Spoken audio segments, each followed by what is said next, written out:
নমস্কার বন্ধুরা, আমি একটা ছোট্ট কথা বলবো বলে ভিডিওটা করলাম। আপনারা কিন্তু কেউ ফেসবুক ছেড়ে চলে যাবেন না, মনিটাইজেশন পাচ্ছি না বলে চলে যাচ্ছি, এরকম করবেন না। ফেসবুকটা কি বলুন তো, যেমন মায়েরা যখন বাচ্চা জন্ম দেন তারা চিন্তা করেন কখন বাচ্চাটা হাসবে, তারপরে তারা ভাবেন কখন আমার বাচ্চাটা একটু হাঁটবে, তারপরে তারা ভাবেন আমি তো ধরে ধরে হাঁটালাম, এবারেও নিজে একা একা কখন হাঁটবে, তাই না?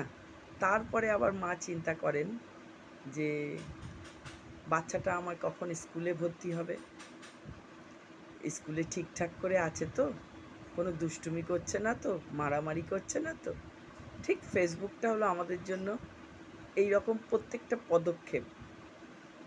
পদক্ষেপ মানে প্রত্যেকটা বছর। আমার এত কথা বলার মানে হলো মায়েদের মতন ধৈর্য ধরতে হবে, তবেই একটা শিশুকে যেমন বড় করতে মায়ের অনেক ধৈর্য ধরতে হয়, অনেক কষ্ট করতে হয়।